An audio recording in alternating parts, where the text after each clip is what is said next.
there's this idea of a safety culture, right? And this mindset that we're operating within the guidelines that the FAA sets forth, right?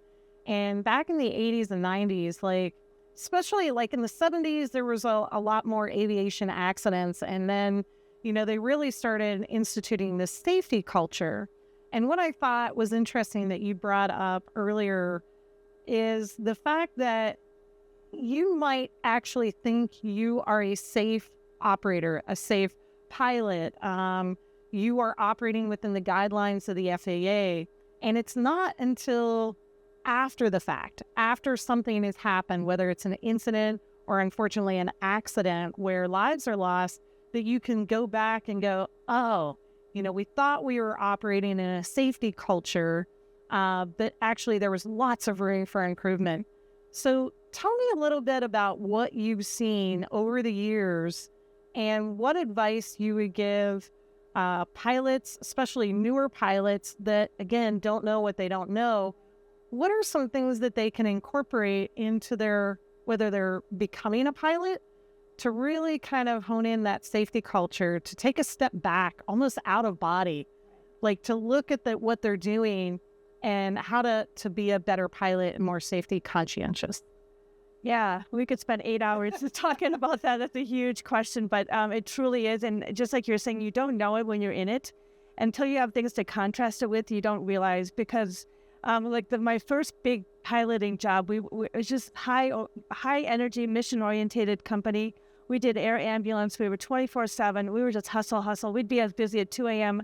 as we would at 2 in the afternoon, right? And so none of us think we're unsafe, right? As long as we're operating within the boundary of the rules, we think we're being safe. But the company I worked at ended up having 2 fatal accidents. Yeah. So very early in my career, and these are pilots that had really high time, and it makes me want to go back and put myself into that seat and realize what that person, why did they make that mistake? What is it that in that reflex, in that mindset?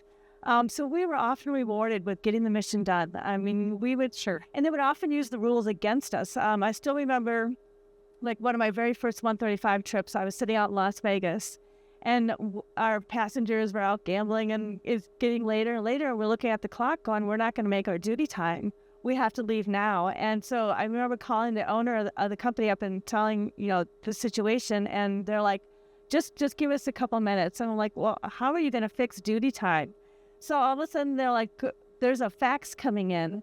So they had sent our passengers a Part 91 lease agreement and had the passengers sign it. And so magically, now you're Part 91. And so here they are using the rules now to force us to continue on in a situation we hadn't rested. We've been sitting in a lazy boy all day long. So that was the mindset back then.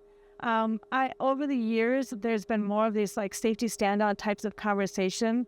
And I think as people like me and you come to the industry and now start taking more leadership roles, we're more able to bring with us that perspective of how that safety culture has started from the top, right? So, we're here to make money. At the end of the day, every pilot here is making money. So we have to make sure we keep that balance of safety, because one accident is more costly than anybody coming off of duty time. So it's taken the industry many, many years, and I think a generation now to come through and change that leadership culture. And it really is a trickle down. If you've got, even if you're a dispatcher, because I did dispatching, and I still remember putting pressure on the pilots. And like, come on, man. I would smack talk them and like try to get them to get the mission done. And I'll send you to Hawaii next week. Yeah, all the bribes and stuff to get things done.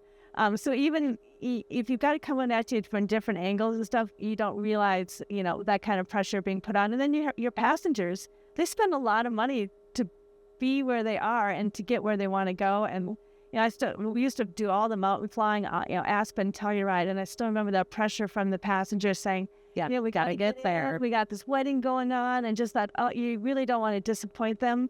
And I have to admit, even too, as a woman, I would push myself a little farther because I didn't want them to ever think it was because, she can't do it.